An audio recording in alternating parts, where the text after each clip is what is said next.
bahwa khilafah sama dengan teori kedaulatan negara, kedaulatan Tuhan yang akan menghasilkan rezim otoritas. Di dalam khilafah tidak ada pengadilan banding. Saya baca sepintas itu. Gimana nanti kalau khalifah diketemukan ijazahnya palsu?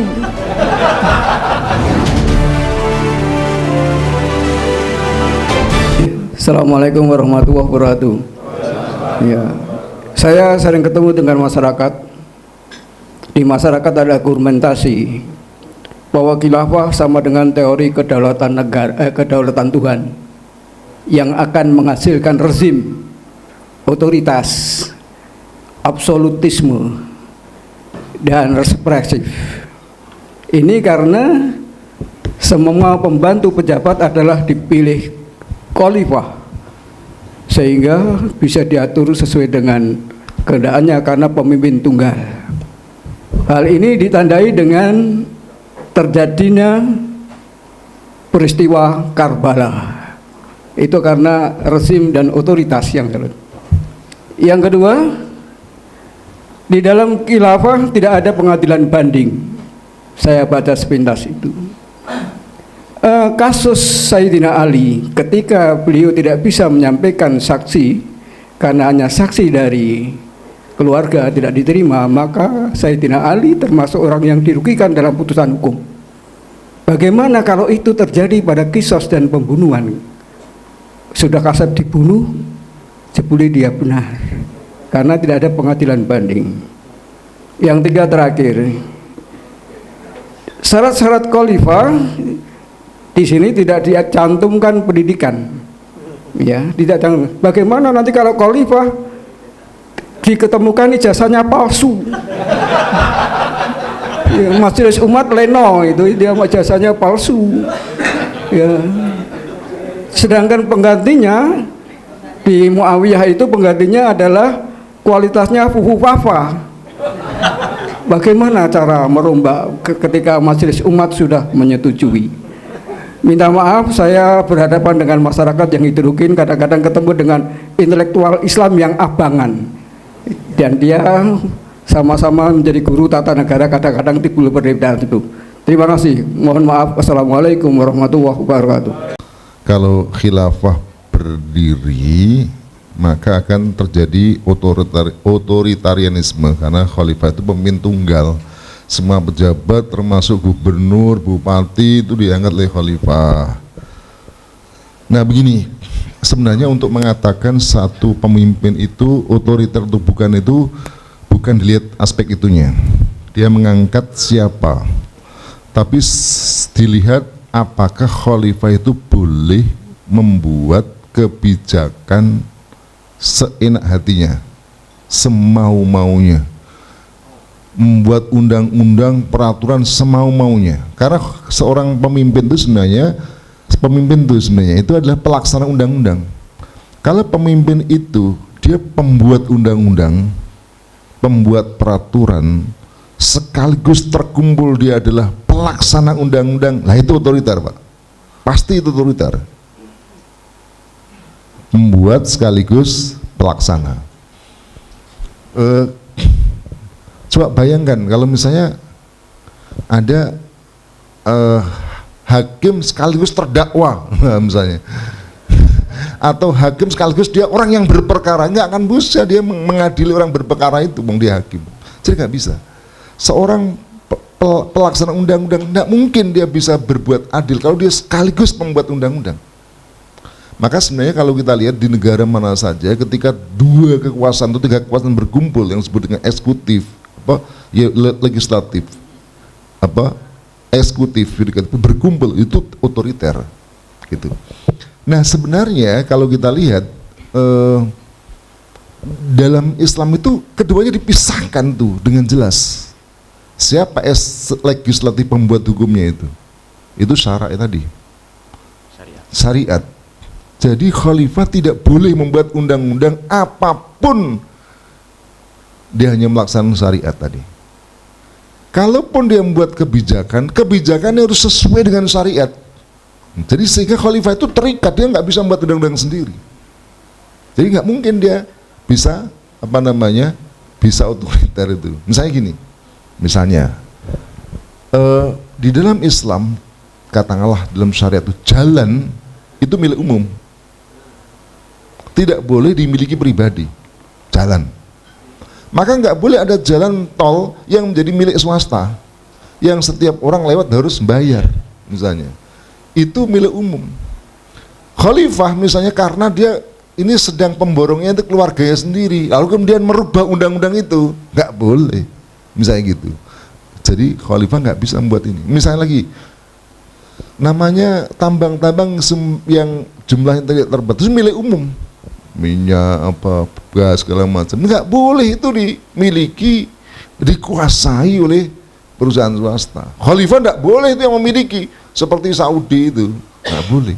Kalau ada undang-undang seperti undang-undang itu bertentangan dengan syariat, tidak boleh. Jadi nggak mungkin gitu.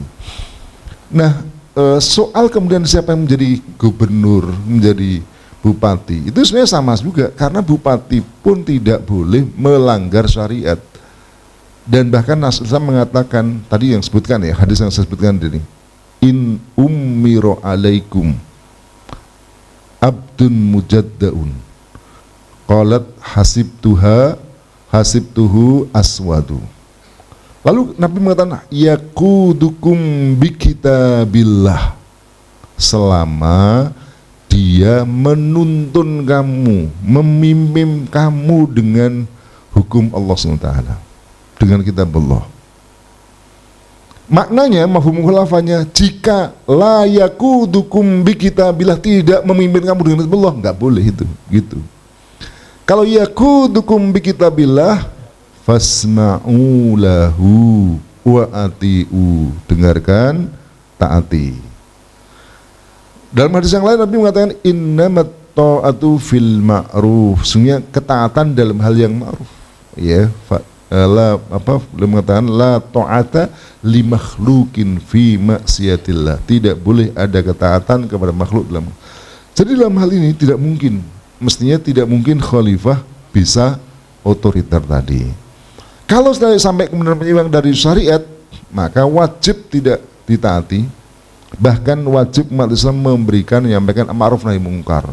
Kalau dia mendolimi rakyatnya, bisa diadili ke mahkamah madzalim. Bahkan kalau dia sampai misalnya itu ya, kata yakudukum bi kitabillah, selama dia memimpin kamu dengan jalan Allah. Ternyata syaratnya para ulama jelas. Misalnya Imam Nawawi mengatakan malam yughayyiru syai'an min qawaidil Islam, selama dia tidak mengubah apapun dari kaidah-kaidah Islam. Dalam kitab Al-Mukmil ya, karangan Al-Qurtubi, syarah dari Imam Muslim, beliau mengatakan juga kalau sudah sampai pada kalau kemaksiatan itu wajib qaulan wahidan, untuk harus tidak boleh ditaati. Tapi kalau sudah sampai mengubah qaidatun min qawaidil Islam, harus diberhentikan dari khalifah, nggak boleh.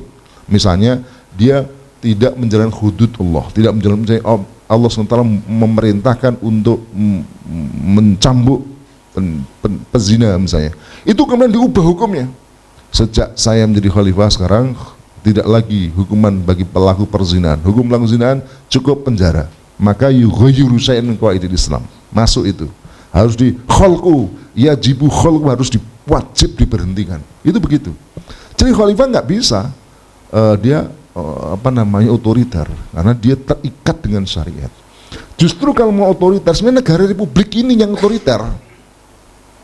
Kok bisa otoriter? Coba bayangkan. Sebenarnya republik itu sudah berusaha untuk mengkoreksi kerajaan, monarki. Karena penyebab apa tadi saya katakan otoriter itu adalah berkumpulnya eksekutif dan yudikatif. Maka dipisah dia kekuasaan yudikatif, eksekutif, kekuasaan legislatif. Tapi itu selama itu sama, eksekutif dan yudikatif, legislatif dan eksekutif itu sama-sama orang. Akhirnya nggak bisa dipisah juga.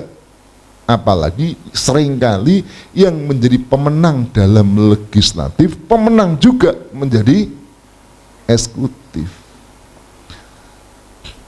pemenang DPR sama dengan pemenang presiden, apa yang terjadi? DPR-nya tidak pernah ngoreksi presiden. Yang terjadi selalu membenarkan pendapat presiden. Kalau dia masih kurang caranya presiden, dia buat koalisi. Akhirnya kemudian dirangkul semua. Untuk apa? Tidak memprotes kebijakan presiden.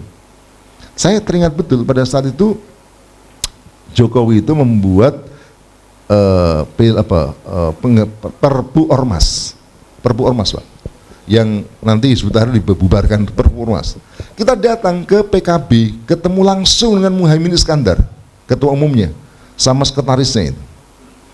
Kalimat yang menurut saya penting yang disampaikan ke saya apa? Dia bilang apa? Begini, saya terus terang belum baca undang-undangnya. Saya belum baca, tapi saya pasti setuju. Goblok. Kenapa kok begitu? Karena PKB adalah partai koalisi, diikat dengan koalisi. Berarti apa? Kebijakan bahkan undang-undang apapun dibuat oleh eksekutif, oleh presiden, disetujui oleh DPR. Bahkan kalau kita lihat kan mestinya kalau kaidahnya benar-benar konsisten, undang-undang kan tidak boleh dibuat oleh presiden. Dalam di Indonesia itu undang-undang itu separuh itu eksekutif yang buat. Jadi sebagai undang-undang kan ada inisiatif DPR kepada kepada pemerintah. Tapi faktanya sebagian besar undang-undang itu dari pemerintah kepada DPR. Tinggal digodok, tinggal sahkan saja. Lalu itu sak bolone kok. Jokowi orangnya PDIP saat itu, ya kan? Tidak hanya PDIP supaya tidak kalah, merangkul PKB, merangkul Golkar, udah suara mayoritas. Dalam demokrasi tidak ada argumentasi. Jadi kalau sudah terakhir tuh nggak ada argumentasi, cuman ya gitu. Jadi demokrasi itu hanya menghitung kepala, tidak pernah memperhitungkan apa yang ada di dalam kepala. itu demokrasi goblok itu kalau kita. Nah, tapi kita dibujuki oleh demokrasi tadi dengan mengatakan ini kehendak rakyat. Coba si Airlangga itu menteri apa? Menko perekonomian. Itu kalau ditanya eksekutif atau legislatif? Eksekutif. Tapi dia ketua partai Golkar. Nah, Golkar adalah koalisi. Legislatif nanti anggota. Jadi coba misalnya ketika ditanya tentang undang-undang apa ini pajak 12% tuh PPN itu, apa jawabnya Airlangga? Loh itu kan yang keluarkan DPR, kan saya itu eksekutif. Apa gak goblok kita ini? Kita dibodoh-bodohi, iya kan?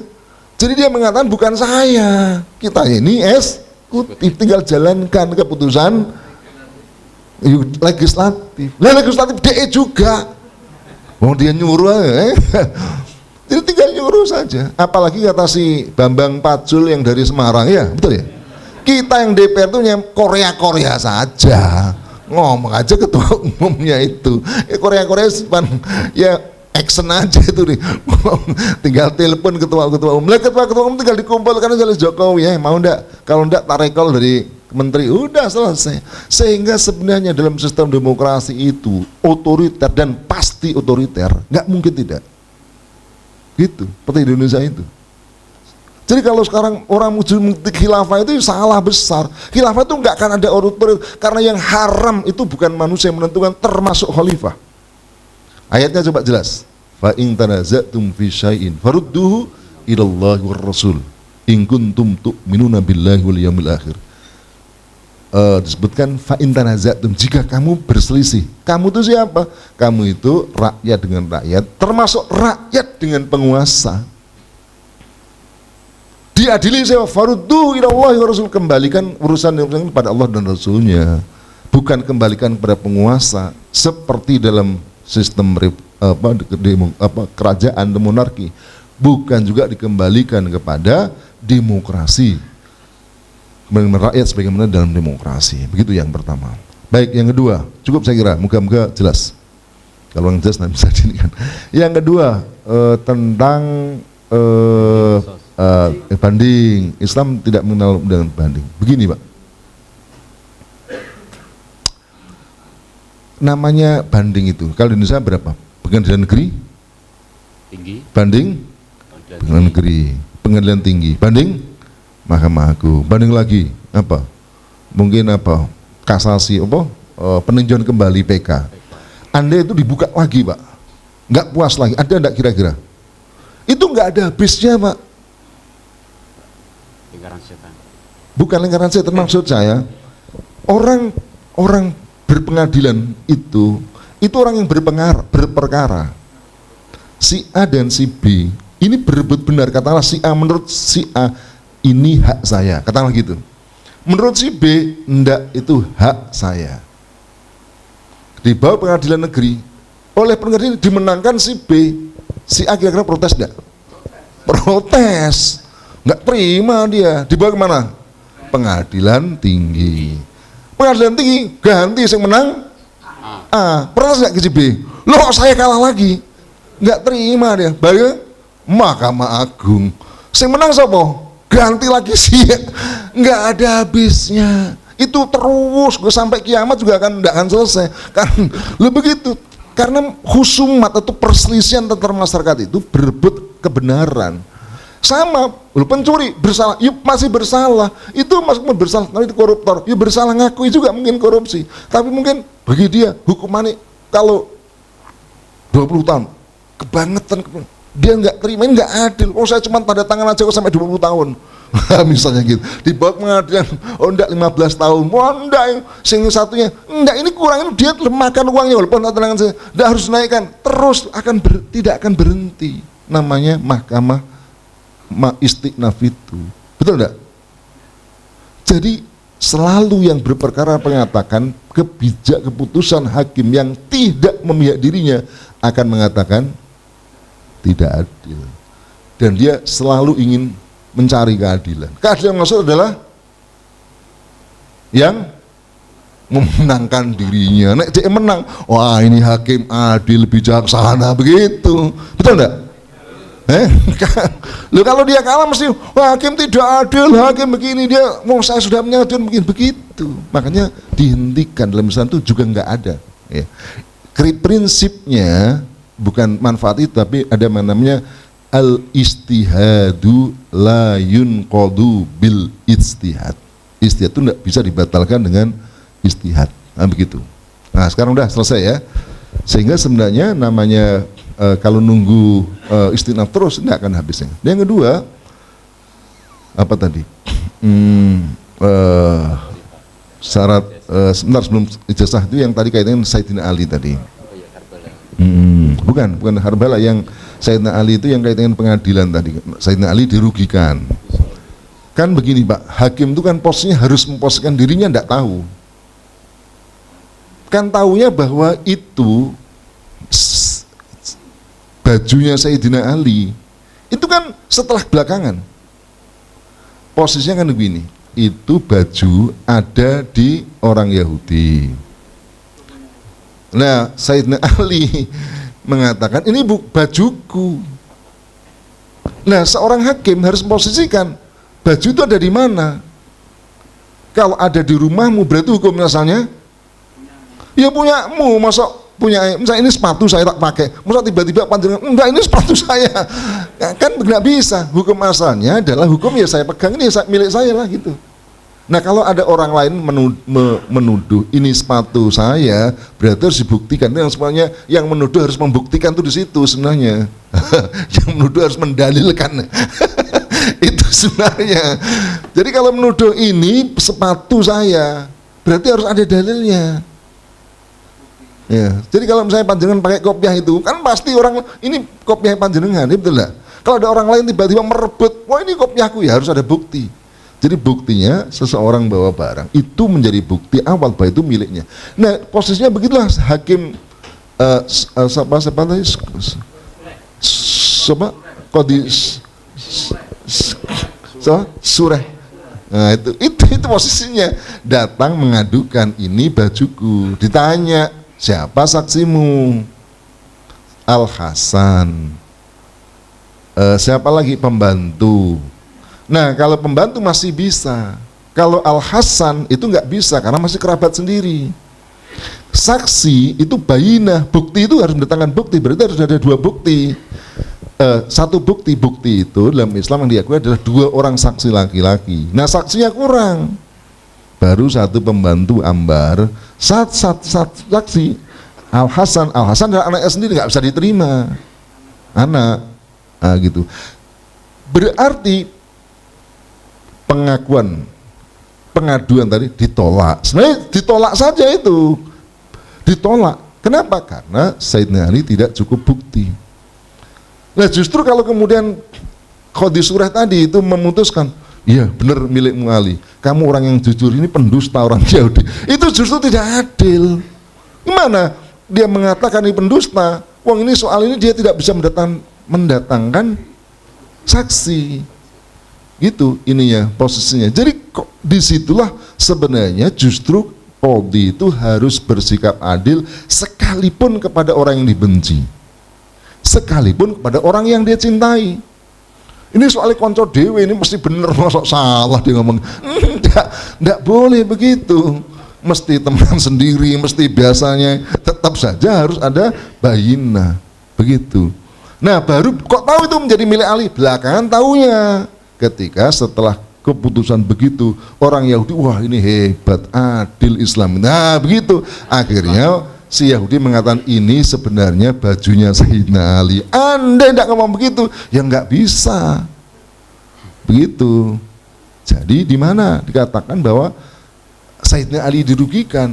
Ya tentu seorang hakim bisa jadi salah secara hakikatnya tadi. Ini sebenarnya miliknya Ali. Tapi dalam hal ini seorang hakim tidak boleh menilai begitu.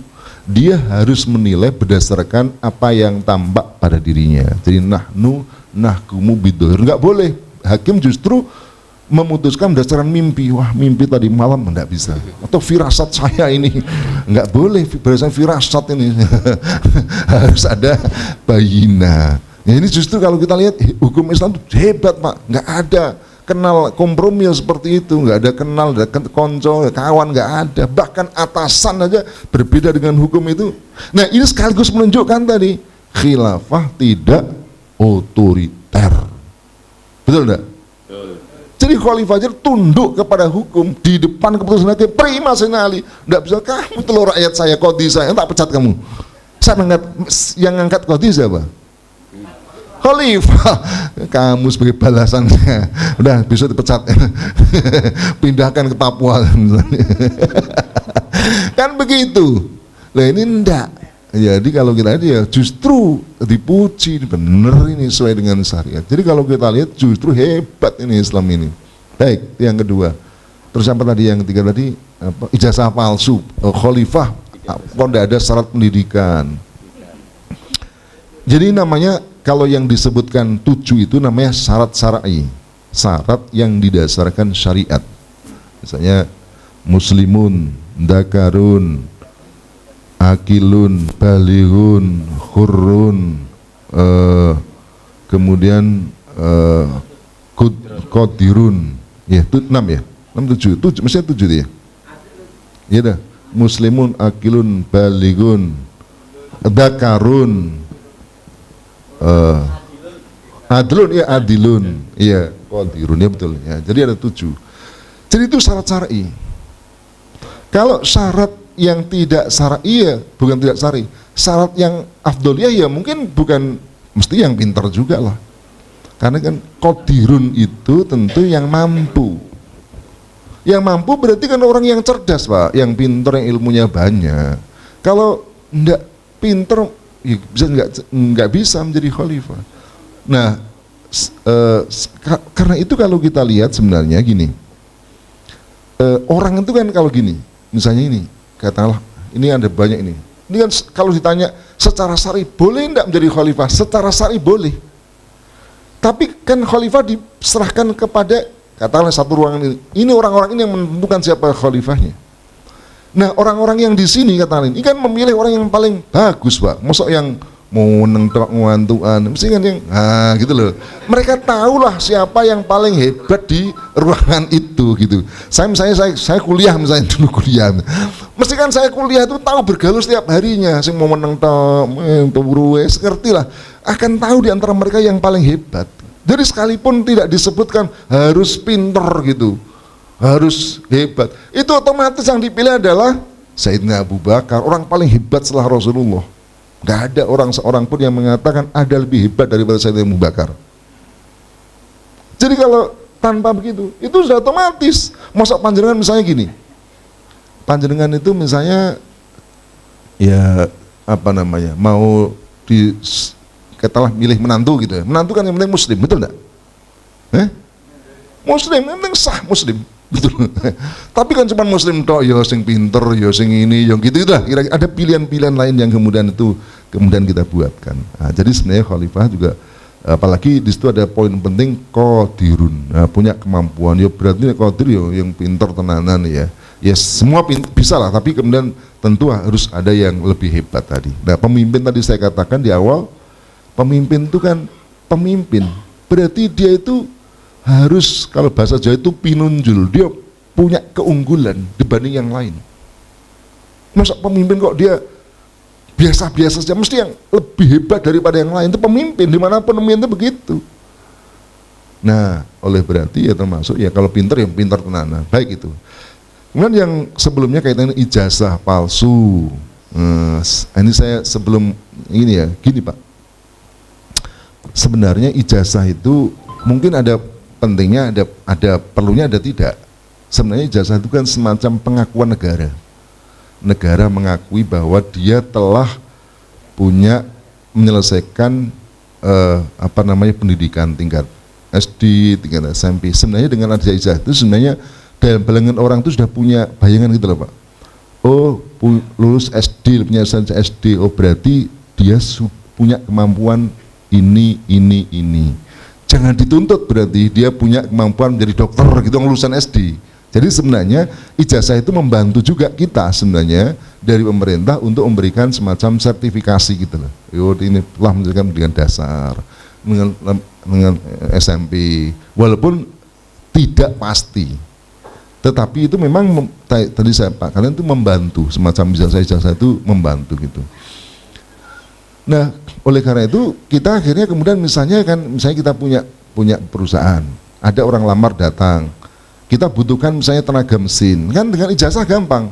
Yang punya ijazah STM, katakanlah misalnya jurusan, lah kemudian datanglah jurusan SMK jurusan tata busana, ya ora cocok ya, nggak usah dites ditolak. Itu sebenarnya untuk memudahkan begitu Pak sebenarnya. Nah pemimpin juga begitu. Nah sehingga menurut saya memang tidak harus dituliskan seperti itu secara syar'i, tetapi kemudian masyarakat akan memilih tadi yang paling penting tadi. Nah katanya dengan ijazah tadi begitu. Nah jadi masalah itu kan sebenarnya pemalsuan ijazah itu menjadi penting sebenarnya. Jadi kan sebenarnya kalau orang tidak punya ijazah mengaku tidak punya ijazah tidak apa-apa, ya kan? Saya tidak punya ijazah, tapi uji, silahkan uji. Ayo dokter mana yang uji saya, misalnya gitu. Berarti nggak masalah sejak awal. Jadi kalau memang dia itu bukan lulusan UGM, ngaku UGM jadi masalah. Jadi yang mengatakan kalau sejak awal dia mengaku lulusan UGD ya, nggak masalah, karena dia mengaku lulusan UGD. Nah menjadi masalah kalau lulusan UGD mengaku lulusan UGM. Nah, ini tidak bicara siapa-siapa, Pak, ini cuma guyonan doang.